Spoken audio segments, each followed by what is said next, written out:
That? My brother laughed, snatching it from my hand before I could react. His tone was playful, but his eyes were already scanning the screen. Then, just like that, everything stopped. We were at the Thanksgiving table, my entire family gathered, the candles flickering, silver clinking, and plates filled with untouched turkey and tension. My mother sat at the head of the table like some suburban queen, sipping wine from a glass she hadn't let go of all evening. My father, across from her, glanced up once my brother's expression changed. "No way," Daniel said, standing up as he turned the phone toward them. $10 million? All eyes landed on me. I didn't speak. I couldn't. "What is this?" my mom barked. Her voice was sharp enough to slice through glass. "It's her account," Daniel said. "She's got over $10 million sitting in there. Just like that." My cousin choked on her drink. My aunt gasped. My mom's wine glass hit the table with a dull thud. And then came the line I'd never forget. "Well," my mother said, voice lowering into something far colder than the room temperature. "You obviously don't need all that money. Your brother's building his future. You should give it to him. He deserves it more." Deserves it more? I hadn't said a word. Not when they used to laugh at my small startup. Not when they told me I'd never make it without someone holding my hand. Not even when my father said I was wasting my 20s playing CEO in her pajamas. And now they wanted my success. Daniel smirked. "She probably got lucky or something. I mean, I'm the one who always had the potential in this family." My hands trembled under the table, but I gripped the napkin and smiled tightly. "You should listen to your mother," my dad added flatly, not even looking up. "We raised you. If one of us succeeds, we all do. That's what families do." Funny. That hadn't been their energy when I was working 16-hour days building my brand from my kitchen counter. But I still didn't argue. I said nothing. Instead, I stood slowly and looked around the table. All of them, my aunts, uncles, cousins, even Daniel's fiancé, stared like they were waiting for me to hand over a check and say, "Sure, take it." I turned to my mother and said calmly, "I'm thankful for everything this year, including the clarity." Then I left. I didn't storm out. I didn't cry. I walked out into the night, got into my car, and drove home, my heart racing but my mind crystal clear. Because 2 days later, Daniel was hosting his engagement party. The one my parents funded. The one they insisted I attend for appearances. And I planned to give them exactly that. An appearance they would never forget. The ballroom shimmered with soft golden light. Crystal chandeliers swayed slightly above the crowd, casting perfect halos over perfectly made-up faces. My brother's engagement party looked like a magazine spread, plated hors d'oeuvres, violinists tucked into a corner, a massive engagement cake so tall it needed its own table. Everyone looked like they belonged. Everyone but me. I stood near the entrance in a sleek navy jumpsuit, not too flashy, not too quiet. My hair was pinned, my lipstick soft, my heels sharp. I didn't come to blend in. I came to finish something. My father approached first. He didn't greet me, didn't smile, just leaned in close and muttered through clenched teeth, "Don't cause a scene. This is your brother's night." Then, like I was nothing more than a possible problem, he grabbed my wrist. I didn't pull away. I just looked at his hand.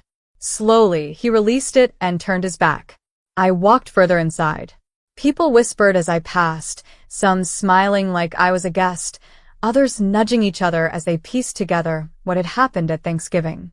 Apparently, my family hadn't kept the outburst as private as they thought. I could feel it. The room pulsed with speculation. At the front of the hall, Daniel and his fiancée, Sarah, posed for photos. She wore a silver gown. He wore entitlement like a second skin. My parents flanked them, all smiles, pretending the last 2 days hadn't even happened.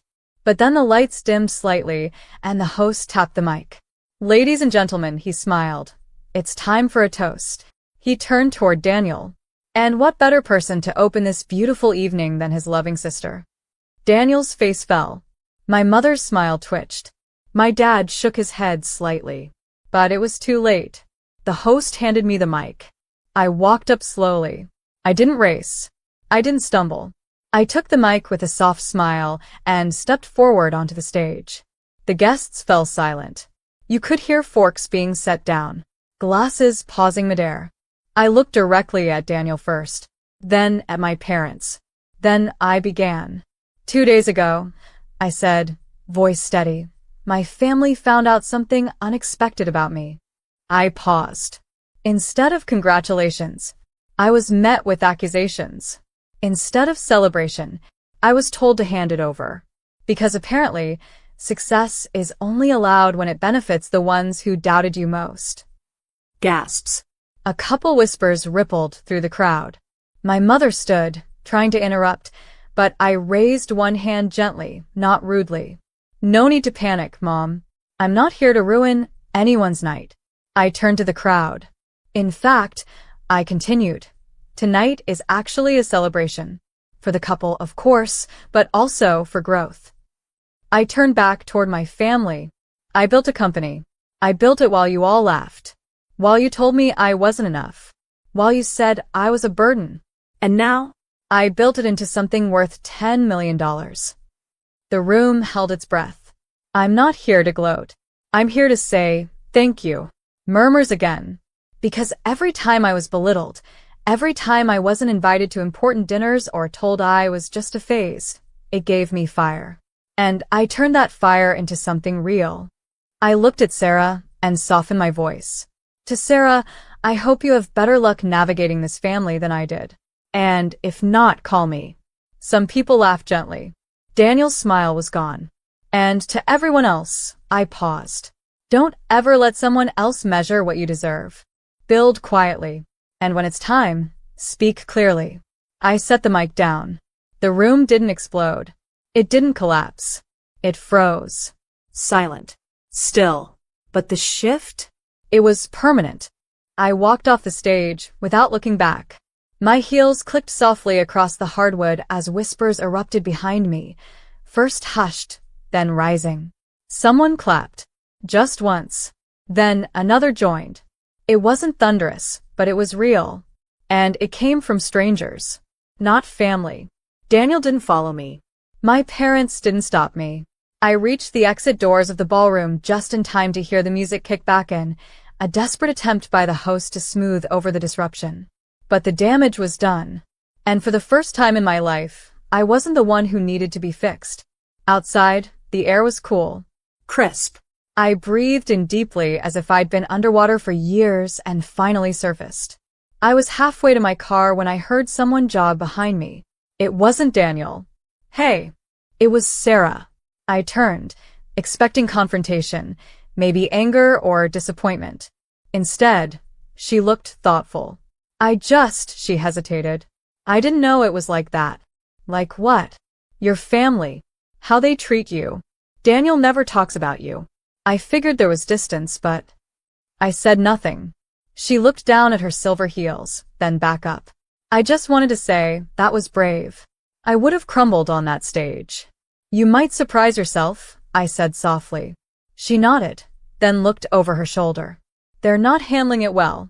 Especially your mom. That's fine. I didn't say it for them. Then who? For me. Sarah gave a small, genuine smile. You're stronger than I thought. I've had a lot of practice. She started to leave but turned back. If you ever want to get coffee, just girl to girl, no family drama. I'd like that. And just like that, a strange warmth sparked in my chest. Maybe not everyone connected to them was broken. I went home to silence. My apartment sat high above the city, glowing with soft golden lighting and peace. I poured myself a glass of water, not wine, and kicked off my shoes. I was about to settle onto the couch when my phone buzzed. Unknown number. The message simply said, "You think you're better than us now? We made you. Don't forget where you came from." I didn't respond. Not even when it was followed up by another. "You've always been selfish." I muted the number and dropped my phone face down. But 5 minutes later, there was a knock at the door. I tensed. 3 slow knocks. I opened the door cautiously, half expecting my mother in full drama mode. But instead, I saw my uncle. Uncle Ray. The only one in the family who'd ever spoken to me like an adult. The one who'd pulled me aside when I was 16 and said, "They don't see you. That doesn't mean you're not worth seeing." He looked older than I remembered, his face a little more weathered, his jacket too light for the season. He held a paper bag in one hand. "I brought pie," he said quietly. I stared at him. "Pumpkin. From the bakery you used to love. Figured you probably didn't get a slice before things exploded." I stepped aside without a word and let him in. He didn't say much, just sat on the couch and handed me the bag. "You did the right thing," he said after a long silence. I wasn't sure. "They've always thought silence meant submission," he said. "You reminded them it can mean preparation." He paused, then added, "I was proud to be your uncle tonight." Tears welled in my eyes, not because of the toast or the fight, but because someone finally understood the weight of holding it all in for so long. "I just didn't want to hurt anyone," I whispered. "You didn't. You told the truth. And they chose to be hurt by it." That night, I sat in the quiet, eating a slice of pie on the floor with my uncle beside me. We didn't talk about money. We didn't talk about family politics. We talked about small things. About peace. About books.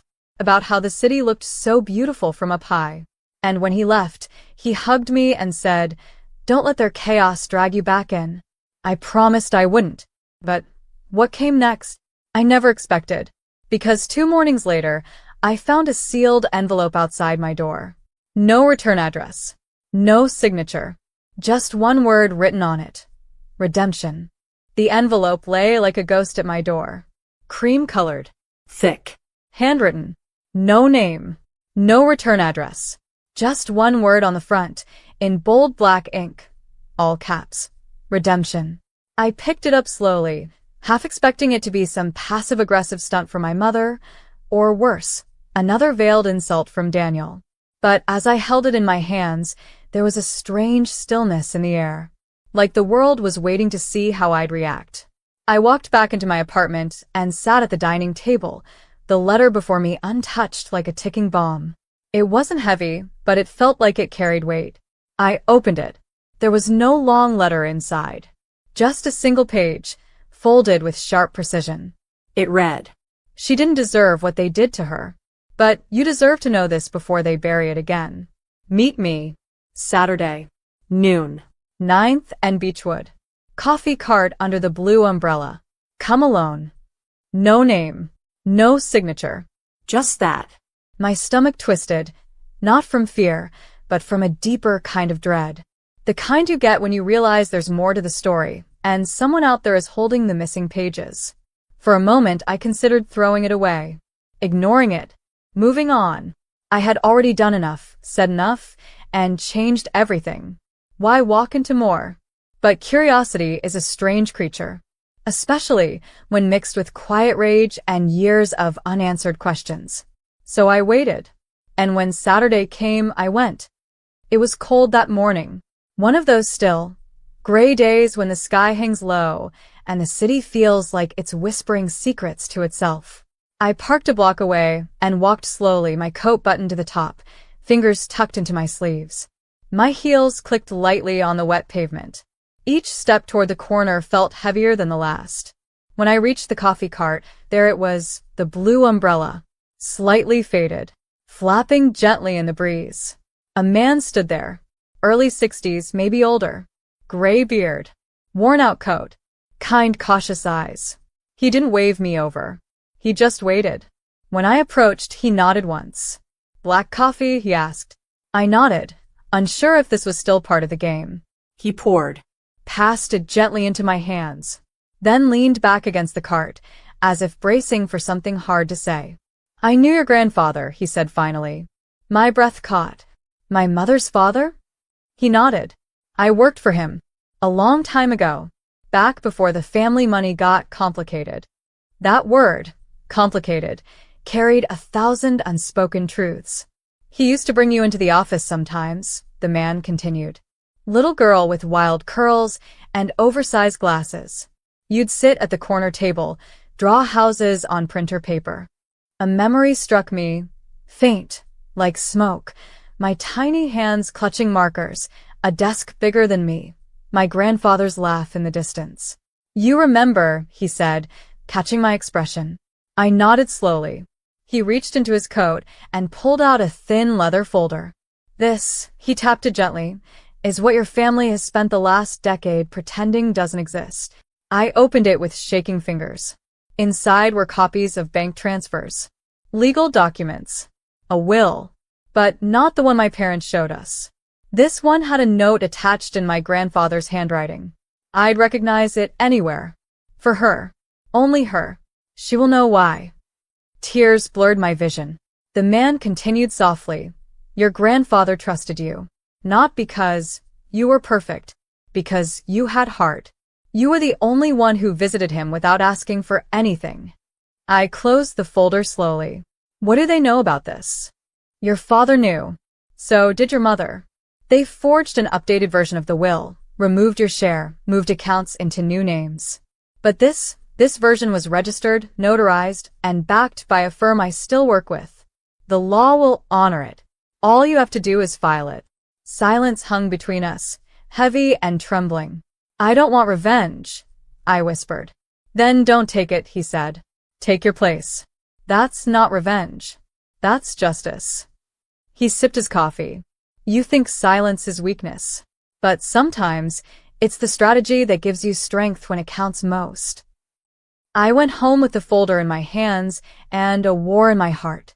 I didn't tell anyone. Not yet. Instead, I walked through my apartment for hours, touching every surface like I was anchoring myself back to something real. I looked out at the city and thought about all the years I had clawed my way into the light, unaware someone else, someone kind, had already lit a path for me.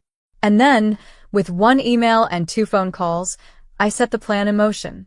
Not to destroy them, but to stand where I was meant to.